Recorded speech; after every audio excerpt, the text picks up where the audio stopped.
বন্ধুরা, প্রতিদিনের ন্যায় আজকে আবার একটি নতুন চাকরির বিজ্ঞপ্তি নিয়ে আপনাদের সামনে উপস্থিত হয়েছি। স্বাস্থ্য দপ্তরে নতুন নিয়োগের জন্য বিজ্ঞপ্তি প্রকাশ করা হয়েছে। পশ্চিমবঙ্গের সমস্ত জেলা থেকে ছেলে ও মেয়ে উভয় প্রার্থীরা এখানে আবেদন করতে পারবেন। এখানে অনেকগুলি শূন্য পদে নিয়োগ করা হবে। কিছু কিছু এমনও কিছু পদ রয়েছে যেখানে কোনো পরীক্ষা ছাড়াই এখানে আপনাদের সরাসরি নিয়োগ করা হবে। এখানে আপনাদের 10th 12th এবং যে কোনো ডিগ্রি থাকলে এখানে কিন্তু আপনারা অ্যাপ্লাই করতে পারছেন।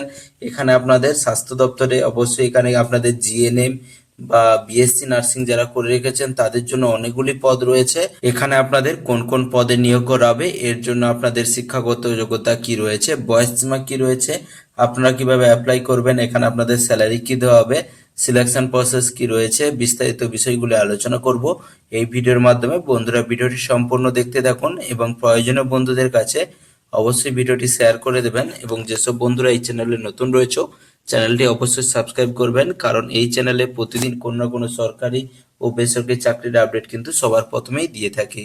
বন্ধুরা, অন স্ক্রিনে দেখতে পাচ্ছেন সেই অফিসিয়াল বিজ্ঞপ্তিটি প্রকাশ করা হয়েছে 10/3/2026 তারিখে। এই বিজ্ঞপ্তিটি প্রকাশ করা হয়েছে। এখানে আপনাদের বিজ্ঞপ্তি কোথা থেকে প্রকাশ করা হয়েছে, government of West Bengal district health and family welfare সমিতির তরফ থেকে। এখানে আপনাদের কোন জেলায় বিজ্ঞপ্তিটি প্রকাশ করা হয়, বাঁকুড়া জেলায় বিজ্ঞপ্তিটি কিন্তু প্রকাশ করা হয়েছে। বাঁকুড়া জেলায় প্রকাশ করা হলেও পশ্চিমবঙ্গের সমস্ত জেলা থেকে আপনারা অ্যাপ্লাই করতে পারছেন। প্রথমেই বলে দিই, এখানে কিন্তু আপনাদের সম্পূর্ণ কন্ট্রাকচুয়াল বেসিসে এখানে কিন্তু আপনাদের নিয়োগ করা হবে। এখানে কিন্তু আপনাদের ওয়েস্ট বেঙ্গলের স্থায়ী বাসিন্দা হতে হবে। এর সাথে আপনাদের লোকাল ল্যাঙ্গুয়েজ কিন্তু অবশ্যই জানতে হবে। এখানে আপনারা অনলাইন আবেদন করতে পারবেন। 10ই এপ্রিল পর্যন্ত এখানে কিন্তু আপনারা অনলাইনে আবেদন করতে পারবেন।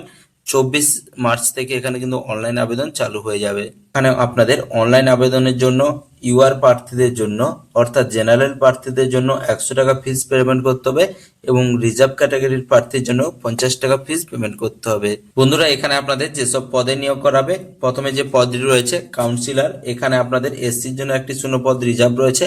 এখানে টোটাল শূন্য পদ রয়েছে কিন্তু একটি। এখানে আপনাদের 20,000 টাকা পার মান্থ স্যালারি দেওয়া হবে। এরপরে পদ রয়েছে এনআরসি অ্যাটেন্ডেন্ট, একটি শূন্য পদ রয়েছে, এখানে 5,000 টাকা আপনাদের স্যালারি দেওয়া হবে। এরপরে পদ রয়েছে স্টাফ নার্স, এখানে এসসির জন্য একটি, ইউআর এর জন্য একটি, এখানে মোট 2টি শূন্য পদ রয়েছে। এখানে আপনাদের 25,000 টাকা পার মান্থ স্যালারি দেওয়া হবে। এরপরে পদ রয়েছে ফিজিওলজিস্ট, ইউআর এর জন্য একটি শূন্য পদ রয়েছে, এখানে 8,000 টাকা পার মান্থ এখানে আপনাদের স্যালারি দেওয়া হবে। এরপরে পদ রয়েছে ফার্মাসিস্ট, এখানে কিন্তু আপনাদের এসসির জন্য পদটি রিজার্ভ রয়েছে, এখানে 22,000 টাকা এখানে আপনাদের স্যালারি দেওয়া হবে। এরপরে পদ রয়েছে মেডিকেল অফিসার, এখানে কিন্তু মোট শূন্য পদ 5টি রয়েছে, এখানে কিন্তু আপনাদের 60,000 টাকা পার মান্থ স্যালারি দেবে। তারপরে পদ রয়েছে কাউন্সিলর, এখানে 2টি শূন্য পদ রয়েছে, 20,000 টাকা পার মান্থ স্যালারি রয়েছে। এরপরে পদ রয়েছে স্টাফ নার্স পলিক্লিনিক, এখানে কিন্তু আপনাদের 2টি শূন্য পদ রয়েছে, 25,000 টাকা পার মান্থ স্যালারি দেওয়া হবে।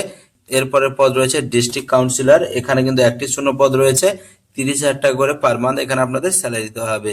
এখানে কিন্তু আপনাদের যে কোনো যোগ্যতা থাকলে এখানে কিন্তু আপনারা অ্যাপ্লাই করতে পারছেন। এখানে প্রথমে যে পদ রয়েছে কাউন্সিলরের জন্য, এখানে কি বলা হয়েছে, অনলি কিন্তু ফিমেল ক্যান্ডিডেট এখানে আপনারা অ্যাপ্লাই করতে পারছেন কাউন্সিলর পদের জন্যই।